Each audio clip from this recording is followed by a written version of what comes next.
Hello, everyone. India has carried out Operation Sindoor in retaliation in response to the 22nd April Pahalgam attacks. On 22nd April, four brainwashed cockroaches, four brainwashed pigs, four brainwashed terrorists uh, targeted innocent civilians based on their religion. So they asked for the religion, and the moment the tourists said that they were Hindus, they were shot at point blank range on the head.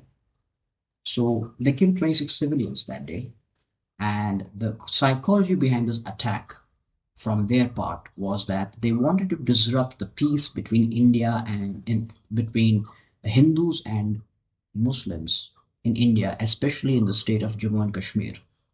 You see, after the application of Article 370, things in the Kashmir side, in the Indian side of Kashmir, are, you know, everything's excelling there. And these jealous idiots, they cannot see that because, they don't have anything to offer to the world except terrorism, Pakistan. So what they do, they try to disrupt peace in India by carrying out such attacks. And that's what they did. They carried out this attack in hopes that there will be you know, uh, communal tensions between Hindus and Muslims, especially in the state of Jammu and Kashmir. I think they failed miserably in that. But apart from that, in retaliation to the attacks in Pahalgam, India carried out Operation Sindhu uh, on the early morning, around 1 to 1:30. Now, the one thing which is very prominent in this thing is to see the name, the choice of the name of the operation, Operation Sindhu. You see, sindoor it's worn by the Hindu women across the forehead or across the parting in their on their heads. It's a red uh, tilak kind of thing, which is worn by a woman, married woman, and if the woman becomes a widow, that sindoor is rubbed off their head. So that signifies the marital status of a woman in India.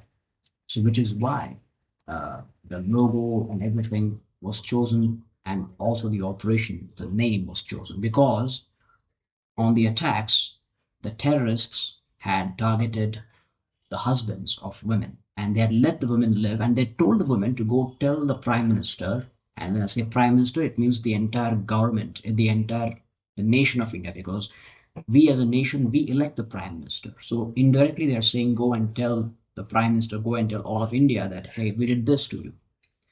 So in retaliation, the name was chosen as Operation Sindoor. And also the there were two women personals, debriefing the operation just carried out by the Indian Army. Two women. So in this case, again, as women were told by the terrorists told women to go tell the prime minister what happened. So now the women are debriefing the world. So this is, again, there's a psychological thing behind it, so that the terrorists and everybody get the message of what India is trying to say. And also on top of that, you can see the psychology of the choice of women as well. One was a Hindu and the other woman was a Muslim. So that means that as their sole purpose was to create tensions between Hindus and Muslims, it's a clear cut indication psychologically. This is what I believe, that hey, that didn't work out because we are in this together. A women personal, one Hindu or Sikh, and one Muslim is debriefing the media about the whole operation conducted by India, which targeted 9 spots in POK and deep within Pakistan, in the mainland of Pakistan. So that's the psychology behind the debriefing of the operation by two women and the name of the operation as well. Now, one more thing in which India stumped our poor neighbor is by conducting mock drills. Now, these idiots were busy looking at the mock drills of India, but they did not know that India was planning something else apart from mock drill. Now, mock drill happen, if everything escalates to war, It's a drill to notify of the public and civil servants of what to do in case of war, in situation of war. So the the mock drills were being conducted. So that was educating the people, but at the same time, from behind, there were jets flying in the air and targeting the terror camps within Pakistan.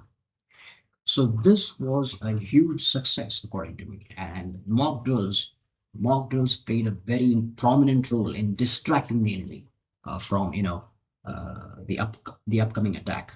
Let's look at the psychology of Operation Sindoor as well. So the jets go inside Pakistan and POK region of the illegal occupation of Kashmir by Pakistan, POK, and also some camps and some places within Pakistan. I think the deepest target that was hit was about 100 kilometers inside of the international border within Pakistan, and I think it was a Jaish-e-Mohammed center, and one of the terrorists' family members and close associates were killed in that attack, which is a good thing. Now, when this attack happened, India specifically targeted the terror camps. No military facility was targeted. No civilian facilities, no civilians were targeted. Only the terror camps were targeted.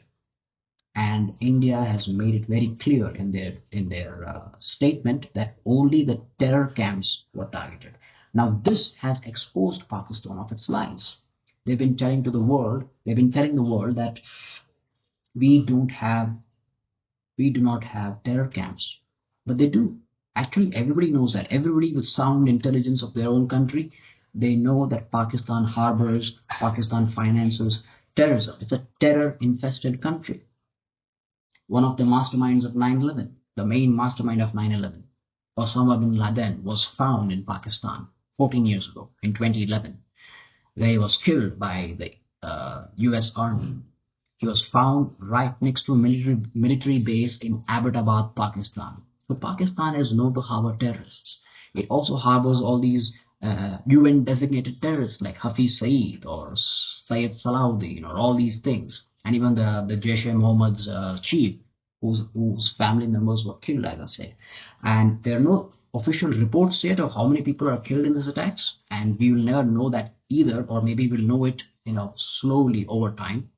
But this is a psychology that's being played by India. They're targeting only the terror camps, and they've made it very clear that only the terror camps, with proof of the attacks, that only the terror camps within Pakistan were targeted, exposing Pakistan's terror infestation and terror funding. And also, now the ball is in Pakistan's court because India is prepared for any situation. India is far more advanced militarily, economically than Pakistan. Pakistan does not hold a candle.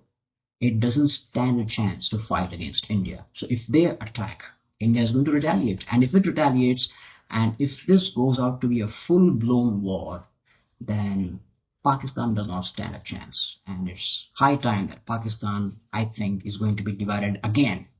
In 1971, there was the creation of Bangladesh. East Pakistan was created into Bangladesh. This time, probably, there will be creation of Balochistan if it escalates into a war. Because what is Pakistan going to target? There are terror camps in Pakistan which India targeted, and they made it very clear with proof. Now, there are no terror camps in India, obviously. There are no terror camps in India. So what is Pakistan going to target? Obviously the civilians, because that's what they do. They are gutless. They don't have guts to fight the army face to face because they know that they're going to be killed. They cannot face the Indian army. So what they do, they choose softer targets. They choose civilians who are unarmed. That's what Pakistan does, and that's what it has been doing for a long time. So when that happens, this is going to escalate into a war if in case Pakistan retaliates, because there is no option for Pakistan to retaliate. They cannot retaliate. All they can do is take the hit and shut quiet and sit, because there are no terror camps in India. So if that happens, if they retaliate, this is definitely going to escalate further. And if it escalates to a point of war, then Pakistan has no chance because it's already crumbling, already the economy, which is already on life support. This country is going to die, untimely death sooner than expected. It's going to die anyway by looking at this economy and by looking at the path it's taking, the path of terrorism. This country is going to die a natural death in the near future. But if this escalates into war, this country is going to die right now, and it's going to be divided into two more countries. That's going to happen. However, if they choose not to retaliate, which is a good thing, which they should be intelligent enough to know that, because as I said, they cannot hold a fight with India. They don't have any chance. They don't have any chance. Their economy is crumbling. It's a failed country. It's a terror-infested country. They don't hold a chance with India. But if Pakistan chooses not to retaliate, then should India stop? Should India stop? I'd say no, because this is psychology behind the whole attack. There are still terror camps, as I said. There are still terror camps within Pakistan. So I'm not saying that you need to go and attack their civilian or military facilities. Don't do that. Just attack their terror camps. So if they are still terror camps, don't think twice before attacking them, because, and with proof, because these cockroaches, these pigs are going to rise again and going to cause problems. You remember what happened in Uri. You remember what happened in Balakot. And after that, there was a surgical strike, there was an air strike, but after that, still they came back. They carried out Pahalgam 15, 16 days ago. So these people keep coming back. They're like cockroaches. They're like pests. It's a manufacturing pest in these terror camps. These terror camps constantly manufacture these pigs and pests and cockroaches and send them across to the border to die, to die for the whatever bullshit they've been sold, whatever bullshit they've been made to believe, brainwashed. So what India should do is end all the terror camps. Whenever there is a terror camp and India knows that this is a terror camp, their intelligence for sure tells them that that's a terror camp and where terrorist activities are happening, that terror camp has to be destroyed. Period. That's it. That's the game that India has to play. And also, we cannot completely, let's be practical here. We cannot completely rely, we can do airstrikes once in a while. India can do that, obviously, when it's completely threatened, when there's an imminent attack, and then there's imminent intelligence information that there might be an attack. In that case, the attacks have to take place. The places have to be bombed. The terror camps have to be bombed. That's fine. But we cannot, if in case it creates tensions and if there's too much pressure internationally, which obviously will come as time goes by, then India should play the game what Israel plays. We should learn from Israel in this context, because Israel and India are not very different from each other when it comes to their neighbors. Only difference is Israel is far more advanced than India, to be honest. When it comes to military action, it is far more advanced and it has to offer a lot to the world when it comes to technology. It has offered a lot to the world. And Israel is surrounded by enemies. And India is also surrounded by enemies. I'll tell them who they are. There are three main. In case of Israel, everything is they're completely engulfed by enemies, and it's such a small nation. But because of their technological advancement, all these Muslim countries which surround this one tiny Jewish country, they won't be able to do anything about it, because they are that advanced. They're that prepared, because they know that these people are going to cause problems. But they also play a very important, very strategical game, psychological game, the Israelis. So what they do is, you remember what happened to that, the Hamas head. The first guy was killed in some hotel, and also the pager attacks. All the people who were involved in some kind of terrorist activities against the country, the state of Israel, they were killed with pagers. And there's so many instances like that. They keep a note. They just note, okay, this guy created problems to us. Now they deploy their men, and wherever these three people are hiding, I don't care which end of the world, they will they will hunt them down and they will kill them. It might take a month, 2 months, a year, 2 year, maybe 10 years, maybe even 15 years sometimes. But they do get their revenge. That's what India should do. And terrorists before they even create some nuisance within our country. So we should learn from Israel in this regard when it comes to dealing with the terrorists. Because as I said, Israel and India are not very different. Surrounded by enemies. And in case of India, we are surrounded by China, enemy number one, and there is the left, the west garbage and the east garbage.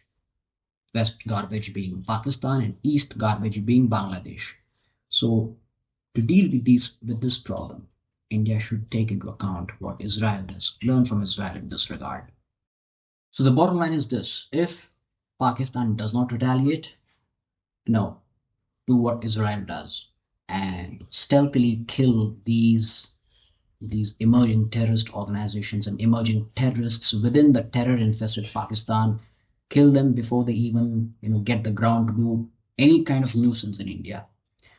But if this goes out into an attack, if they retaliate, because as I said, there are no terror camps in India, they can only target civilians, in which case India is going to retaliate even harder. And if it builds up to be a full-blown war, then this is the time to break Pakistan again, to end this for good. Because Pakistan is going to fund these terror infestation within it, and it's going to create problems within India again because they've done it over and over and over in the past.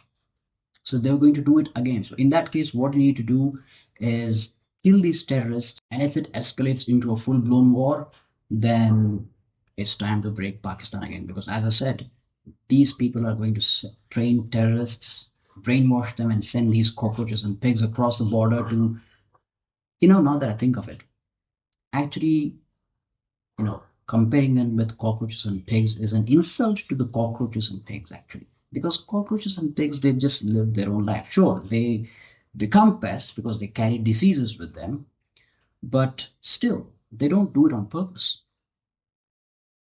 These brainwashed idiots who've been brainwashed to believe that if they kill innocent people, they'll be rewarded in heaven. Being a human with intelligence, if they believe this bullshit that is being sold to them, that they go to heaven and they get some virgins or something like that, if they believe this bullshit, well, then they're not fit to be called human. And they're not fit to be called cockroaches or pigs either. So I take my word, actually. I take back my word. Because comparing these brainwashed pests with human pests, with cockroaches and pigs, is an insult to cockroaches and pigs. So anyway, let's see what happens further.